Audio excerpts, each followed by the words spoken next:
తెలంగాణ రాష్ట్ర ప్రభుత్వం బడుగు బలహీన వర్గాల కుటుంబాల పిల్లల విద్యాభివృద్ధికి అనేక కార్యక్రమాలు ప్రవేశపెట్టింది. నాణ్యమైన భోజనం, ఉచిత పుస్తకాలు, యూనిఫామ్తో పాటు ప్రస్తుత కాలంలో అత్యంత అవసరమైన ఏఐ టెక్నాలజీ ప్రాముఖ్యతను పెంచుతూ విద్యార్థులకు విద్యను అందిస్తుంది. ఏఐకి అధిక ప్రాధాన్యతనిస్తూ ప్రభుత్వ పాఠశాలలో ప్రవేశపెట్టింది. అందులో భాగంగా రాష్ట్ర వ్యాప్తంగా 5 జిల్లాలకు 7 పాఠశాలను ఎంపిక చేశారు.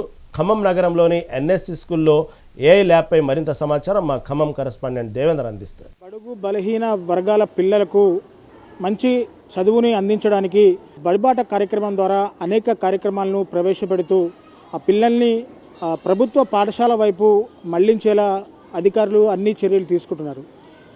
దీంతోపాటు పిల్లలకు మధ్యాహ్న ఉచిత భోజనము, యూనిఫాము, పాఠ్య పుస్తకాలు ఇవే కాకుండా అత్యంత అవసరమైన ఏఐ టెక్నాలజీ అంటే ఆర్టిఫిషియల్ ఇంటెలిజెన్స్, తెలుగులో కృత్రిమ మేధమని కూడా అంటారు, దీన్ని కూడా అందిస్తూ పిల్లలను మరింత మెరుగైన విద్యను అందించే దిశగా తెలంగాణ రాష్ట్ర ప్రభుత్వం చర్యలు చేపట్టింది. ఇందులో భాగంగా తెలంగాణ రాష్ట్ర వ్యాప్తంగా పూర్తిగా 5 జిల్లాల్లో ఒక్కొక్క జిల్లాలో 7 స్కూళ్లను కూడా ఆ ప్రభుత్వం సెలెక్ట్ చేసుకుంది.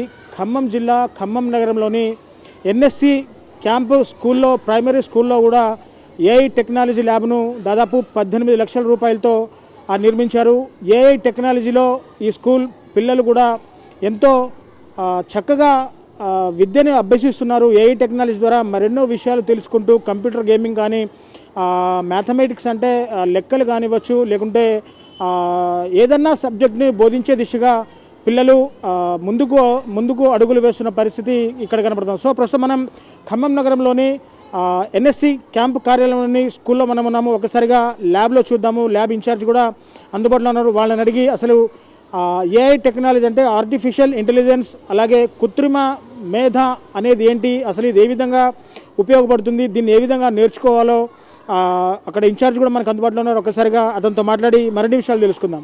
సో ప్రస్తుతం ఖమ్మం నగరంలోని ఎన్ఎస్పి స్కూల్లో పూర్తిగా 18 లక్షల రూపాయలు వెచ్చించి ఏఐ ల్యాబ్ను కూడా ఇక్కడ తయారు చేశారు. ఏఐ ల్యాబ్కు సంబంధించి పిల్లలు అందరూ కూడా చక్కగా ఆర్టిఫిషియల్ ఇంటెలిజెన్స్ ద్వారా వాళ్ళు మ్యాథమెటిక్స్ కావచ్చు, తెలుగు కావచ్చు, గేమ్స్కి సంబంధించి కావచ్చు, అన్నీ కూడా చక్కగా నేర్చుకుంటున్న పరిస్థితి ఇక్కడ కనబడుతుంది. సో ఏఐ ల్యాబ్ ఇన్ఛార్జ్ కూడా మనకు అందుబాటులో ఉన్నారు.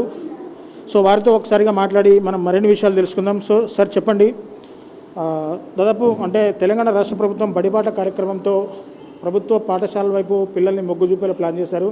సో ప్రధానంగా జిల్లాలో అంటే 5 జిల్లాలో ఒక్కొక్క జిల్లాలో 7 పాఠశాలని ఏఐ ల్యాబ్స్ కూడా తయారు చేశారు. సో ఖమ్మం నగరంలో ఇది ఫస్ట్ స్కూలు. సో ఏ విధంగా ఉంది అసలు ఏఐ టెక్నాలజీలో ఏ విధంగా పిల్లలకి పాఠ్యాంశాలు బోధన చేస్తారు సార్? ప్రధానంగా మనకి గవర్నమెంట్ ఒక యూఆర్ఎల్ ప్రొవైడ్ చేస్తారండి. గవర్నమెంట్ మనకి యూఆర్ఎల్ ప్రొవైడ్ చేస్తారు. ఆ యూఆర్ఎల్ ఏంటంటే లాంగ్వేజ్కి సంబంధించి ఒకటి ఏఎల్ఎల్ ఉంటుంది, ఇంకోటి మ్యాథ్స్ సంబంధించి ఏఎంఎల్ ఉంటుంది. ఆ యూఆర్ఎల్ బేస్ చేసుకుని దాంట్లో ఎక్సర్సైజెస్ వస్తుంటాయి. ఆ పిల్లల స్టాండర్డ్స్ని బట్టి అదే ఇచ్చుకుంటూ వెళ్తుంటుంది. ఆ స్టాండర్డ్స్ని బట్టి అదే ఎక్సర్సైజ్లు ఇచ్చుకుంటూ వెళ్తుంటుంది. దీనివల్ల ఏంటంటే టీచర్కి శ్రమ తగ్గుతుంది. శ్రమ తగ్గడం వల్ల అంటే పిల్లడి యొక్క స్టాండర్డ్ని బట్టి అదే ఇచ్చుకుంటూ వెళ్తుంది. యాక్చువల్గా ఏంటంటే మనం మాన్యువల్గా మనం ఆలోచించి పిల్లలకి బోధించాల్సి వస్తుంది. ఇక్కడ ఏంటంటే వాడికి ఒక పెన్ నెంబర్ని ప్రొవైడ్ చేస్తారు. ఆ పెన్ నెంబర్తో వాడు లాగిన్ అయినప్పుడల్లా వాడు ఏ స్టాండర్డ్లో ఉన్నాడో అదే స్టాండర్డ్లో ఇచ్చుకుంటా నెక్స్ట్ లెవెల్కి వెళ్తుంది. దీనివల్ల ఏంటంటే టీచర్ కూడా శ్రమ తగ్గుతుంది, పిల్లలు కూడా ఉత్సాహంగా దీని మీద చేస్తుంటారు. చాలా బెటర్ రిజల్ట్స్ వచ్చాయి. యాక్చువల్గా లాస్ట్ టైం మొన్న ప్రిన్సిపల్ సెక్రటరీ గారు ఇక్కడ విజిట్ చేసినప్పుడు కూడా బాగా అప్రిషియేట్ చేశారు. దీనికి సంబంధించి మమ్మల్ని హైదరాబాద్ పిలిచి అక్కడ కూడా సన్మానించారు. మాకు సంతోషంగా అనిపించింది.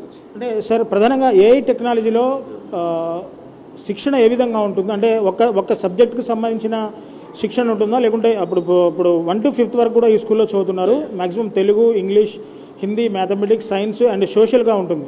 సో ఈ సబ్జెక్టులకు సంబంధించిన మొత్తం డేటా అంతా కూడా ఏఐలో అంటే ఇప్పుడు ఎవరైతే పిల్లలంతా నేర్చుకుంటున్నారో ఈ లాంగ్వేజ్ సంబంధించిన మొత్తం ఉంటాయా, లేకుంటే కొన్ని స్పెసిఫిక్గా ఉంటాయా? ఏఎక్స్ఎల్లో ఏంటంటే 2 parts ఉంటుంది. ఒకటి లాంగ్వేజ్, ఒకటి మ్యాథమెటిక్స్. లాంగ్వేజ్లో మళ్ళీ 2 parts, ఇంగ్లీష్ అండ్ తెలుగు. మ్యాథమెటిక్స్లో మ్యాథమెటిక్స్. అయితే మీరు అన్నట్లుగా మిగిలిన సబ్జెక్ట్ సంబంధించి అది డిజిటల్ లిటరసీ. ఇది ఏఎక్స్ఎల్ అనేది ఓన్లీ వెనకబడిన పిల్లలకి మనం చేస్తాం. ఈ డిజిటల్ లిటరసీ ఏంటంటే మొత్తం మ్యాథ్స్ని కంప్యూటర్తో ఇంటిగ్రేట్ చేసి చెప్పడం జరుగుతుంది అనమాట. మ్యాథ్స్లో ఉన్న కొన్ని టాపిక్స్ని కంప్యూటర్ అది మొత్తం స్కూల్ మొత్తానికి చేస్తుంది. సో ఇప్పుడు మన స్కూల్లో స్ట్రెంత్ ఎంతమంది ఉంది, ఎంతమంది పిల్లలకి ఈ AI technology lab classes conduct చేస్తున్నారు? 362 మంది ఉన్నారండి. ప్రతి ఒక్క పిల్లాడిని డిజిటల్ లిటరసీ పరంగా తీసుకెళ్తూనే ఉన్నాం.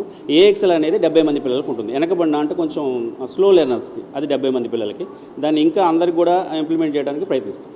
అంటే ఇప్పటివరకు ఎంతమంది పిల్లలు ఏఐ ల్యాబ్లో చక్కగా ఎంతమంది పిల్లలు వాళ్ళు స్టడీ చేసుకోగలుగుతున్నారు? అసలు ముందు ముందు ఏఐ టెక్నాలజీతో ఎటువంటి ఫ్యూచర్ ఉంటుంది? ఇది మారుతున్న ఈ ప్రపంచంలో మన గవర్నమెంట్ పిల్లల్ని కూడా ఆ స్ట్రీమ్లో కలపాలి. మాకు ఏమీ రాదు అనే తెలియకుండా మాకు కూడా కొంత కంప్యూటర్ నాలెడ్జ్ ఉందనేది కలపాలని రాష్ట్ర ప్రభుత్వం ఈ కార్యక్రమాన్ని తీసుకొచ్చింది. లాస్ట్ ఇయర్ దీని పైలట్ ప్రాజెక్ట్ కింద 10 మంది పిల్లల్ని మనము ఐడెంటిఫై చేసి 10 మంది పిల్లలకే చెప్పమన్నారు. అప్పుడు ఆ 10 మంది పిల్లల్ని సక్సెస్ఫుల్గా మేము చేసినప్పుడు ఈ రాష్ట్రంలో ఇది ఫస్ట్ ప్లేస్ వచ్చింది స్కూల్.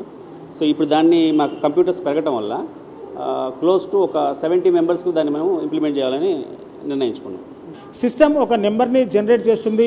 ఆ నెంబర్తో జనరేట్ అయితే కనుక ఒకవేళ 2వ తరగతి పిల్లవాడు ఆ సిస్టమ్ మీద కూర్చొని వాడి డేటా ఎంటర్ చేసుకుంటే ఆ 2వ తరగతికి సంబంధించిన క్వశ్చన్స్ అంటే తెలుగు లాంగ్వేజ్ కావచ్చు, ఇంగ్లీష్ కావచ్చు, అలాగే మ్యాథమెటిక్స్ కావచ్చు, వేరే ఏ లాంగ్వేజ్ అయినా కావచ్చు, ఏ సబ్జెక్ట్ అయినా కావచ్చు, ఆ స్టాండర్డ్కి అంటే 2వ తరగతి స్టాండర్డ్కి సరిపోయే ప్రశ్నలు ఆ కంప్యూటర్ ఇస్తుంది. దాన్ని ఆ పిల్లవాడు చక్కగా అర్థం చేసుకొని దాన్ని ప్రాబ్లమ్ సాల్వ్ చేసుకుంటూ పోతే సబ్మిట్ అంటే కరెక్ట్ ఆన్సర్ కొట్టి సబ్మిట్ కొడితేనే ఆ సిస్టమ్ తీసుకొని అంటే కొంత పిల్లలకి ప్రెషర్ అంటే మానసిక ఒత్తిడి లేకుండా ఈ ఏఐ టెక్నాలజీ ఎంతగానో వాళ్ళకి విద్యను అభ్యసించడంలో ఏఐ టెక్నాలజీ ఎంతగానో ఉపయోగపడుతుందని చెప్పేసి కూడా ఇక్కడ టీచర్ చెప్తున్న పరిస్థితి కనపడుతుంది. అంటే ఒక్కసారిగా 5వ తరగతి స్టాండర్డ్ పిల్లవాడికి 5వ తరగతి స్టాండర్డ్ అంటే టీచర్ ఒక టీచర్ 1 to 5th వరకు పిల్లల స్టాండర్డ్ని అర్థం చేసుకొని పాఠాలు చెప్పేవాళ్ళు గతంలో. అంటే ఇప్పుడు కూడా 2వ తరగతి పిల్లవాడికి ఒక టైప్ లెక్కలు, 3వ తరగతి పిల్లలకి, 4వ తరగతి 5వ తరగతి పిల్లలకి ఒక టైప్ లెక్కలు చెప్పేవాళ్ళు. కానీ ఈ ఏఐ టెక్నాలజీలో ఏ స్టాండర్డ్ అయితే చదువుతున్నాడో ఆ స్టాండర్డ్కి తగ్గట్టే ఆ సిస్టమ్ డేటాని ఇస్తుంది. ఫండమెంటల్ ప్రాబ్లమ్స్ కానీ, ఇంగ్లీష్ గ్రామర్ కానీ ఇదంతా ఇస్తుంది. దీంట్లో పిల్లలు ప్రైవేట్ పాఠశాలలకి ఏమాత్రం తీసిపోకుండా రేపు పోటీ ప్రపంచంలో పిల్లలకు ఏఐ టెక్నాలజీ ద్వారా వాళ్లకు ఎంతో ఉపాధి అవకాశాలు వస్తాయని చెప్పేసి కూడా బయట చెప్తున్న పరిస్థితి కనబడుతుంది. తెలంగాణ రాష్ట్రంలో కాంగ్రెస్ ప్రభుత్వం అధికారంలోకి వచ్చాక మొట్టమొదటిసారిగా 5 జిల్లాల్లో ప్రతి ఒక్క జిల్లా నుంచి 7 పాఠశాలను గుర్తించారు. ఖమ్మం నగరంలో ఈ పాఠశాలను ప్రథమ స్థానంలో వచ్చింది. ప్రిన్సిపల్ సెక్రటరీ కూడా వచ్చి వీళ్ళని ఇక్కడ అభినందించిన తీరు కూడా అందరూ ప్రశంసనీయంగా భావిస్తున్న పరిస్థితి ఇక్కడ కనబడుతుంది. సో ఇది ఏఐ టెక్నాలజీ మీద ఇక్కడ నుంచి తాజా పరిస్థితి. కెమెరా పర్సన్ హరిప్రసాద్తో reporter Devender, Mega nine TV, Khammam నుంచి.